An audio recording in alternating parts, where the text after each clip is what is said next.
हाँ जी दोस्तों, आपका एक बार फिर स्वागत है। जैसा कि आपको पता है, मेरा नाम अनिल है। चलो शुरू करते हैं।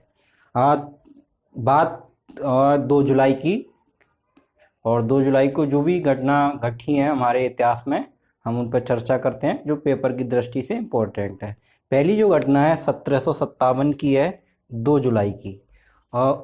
उस दिन क्या हुआ था कि एक तरफ ईस्ट इंडिया कंपनी, जिसकी सेना को रॉबर्ट क्लाइव सेनापति थे, और दूसरी तरफ थे बंगाल के नवाब, जिनके राजा कौन थे? सिराजुद्दौला। मतलब सिराजुद्दौला कौन थे? बंगाल के नवाब थे।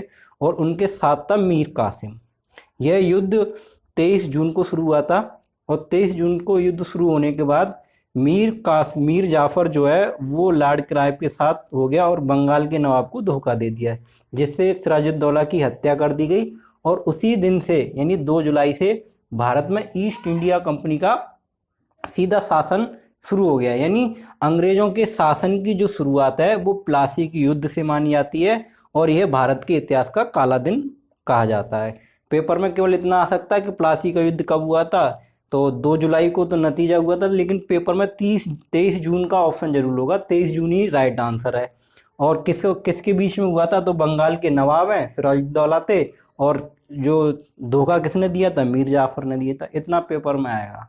ठीक है, अगले बिंदु पर बात करते हैं। रोक ले भाई। 2 जुलाई को एक और घटना हुई थी, वो है शिमला समझौता। लेकिन इसके हम पहले पृष्ठभूमि को समझते हैं। 1971 में क्या होता? भारत और पाकिस्तान का युद्ध हुआ था, जिसमें पाकिस्तान की बुरी तरह से हार हुई थी। अर्थात भारत के साथ जो संबंध थे, राजनीतिक व्यावसायिक वस्तुओं का आदान प्रदान होता था, वो बिल्कुल रुक गया था। यानी पाकिस्तान की अब मजबूरी हो गई थी कि भारत के साथ संबंध स्थापित किए जाए, अच्छे संबंध जो है स्थापित किए जाए। उसी को देखते हुए 83 लोगों का एक समूह भारत आया था, और उस जो समूह भारत आया था उसको बोलते हैं शिमला शिखर वार्ता। यानी वार्ता के लिए आया था। वो आया था 28 जून, और 1 जुलाई तक उनमें बातचीत चली थी। यानी उस समय भारत का प्रधानमंत्री इंदिरा गांधी थे, और पाकिस्तान के राष्ट्रपति जुल्फिकार अहमद भुट्टो थे। जुल्फिकार अली भुट्टो भी देश में आए हुए थे, उन्हीं 83 लोगों में शामिल थे। इन दोनों की काफ़ी मीटिंग हुई। किन बिंदुओं पर हुई? बांग्लादेश को मान्यता देना था, भारत पाकिस्तान के राजनीतिक एवं संबंध, व्यापार, कश्मीर की नियंत्रण रेखा आदि स्थापित करने, और युद्ध में जो बंदी बनाए गए थे 93,000 सैनिक पाकिस्तान के भारत ने बंदी बना लिए थे, उनको छुड़ाने के लिए भी ये वार्ता शुरू हुई थी। इस वार्ता का जो डॉक्यूमेंट था, उस पर हस्ताक्षर जो थे वो 2 जुलाई को हुए थे। उसी को हम शिमला समझौता कहते हैं। शिमला समझौता के 2 कोड थे। अगर शिमला समझौता में पाकिस्तान की जो मांग थी, अगर वो उन मांगों को भारत मानता है तो पाकिस्तान का कोड था बेटा हुआ है, अगर नहीं मानता है तो कोड था बेटी हुई है। यानी शिमला समझौता पर हस्ताक्षर होने के बाद पाकिस्तान में एक वाक्य प्रचलित हुआ था, उसका नाम है बेटा हुआ है। और पाकिस्तान की जो मुख्य मांग थी कि भारत ने जो 93,000 सैनिक बंदी बना लिए थे उनको रिहा कराना था। तो शिमला समझौता का सबसे बड़ा फैसला यही था कि भारत के द्वारा जो बंदी बनाए गए सैनिक हैं उनको भारत को छोड़ना पड़ेगा। दूसरा इसमें ये भी बात थी कि आगे कभी भी युद्ध के अभ्यास में कोई भी सैनिक पाकिस्तान में चला जाता है या भारत में आ जाता है तो दोनों देशों की सरकार उसको वापस कर देंगी।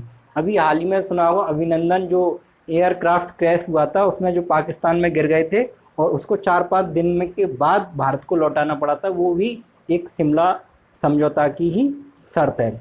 दूसरी शर्त यह है कि दोनों देशों के बीच में संचार, डाक, तार, समुद्र एवं जमीन के जरिए संपर्क बनाया जाएगा और व्यापार को बढ़ाया जाएगा।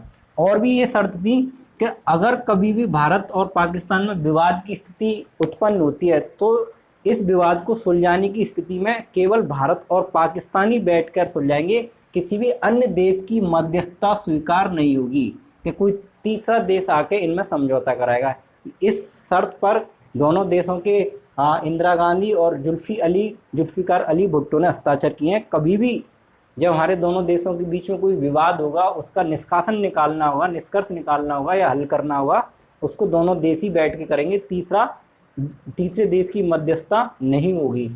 और बातों पर चर्चा हुई थी। दोनों देश एक दूसरे की राष्ट्रीय एकता, क्षेत्रीय अखंडता, राजनीतिक स्वतंत्रता, संप्रभुता आदि का सम्मान रखेंगे।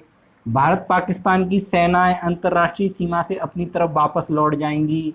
ठीक है। और ये तो मेन बिंदु ही था कि 93,000 सैनिकों को रिहा करना पड़ेगा, वो बात भारत ने मान ली थी। यानी शिमला समझौता के तहत भारत ने उस जो युद्ध हुआ था 1971 का, उसमें जो क्षति हुई थी उसको सुधारने के लिए इन शर्तों को माना, जिसमें भारत देश का भी काफ़ी फायदा हुआ और पाकिस्तान का तो हुआ। ठीक है। आगे और चर्चा होगी किसी नए बिंदु के साथ। जब तक के लिए नमस्कार।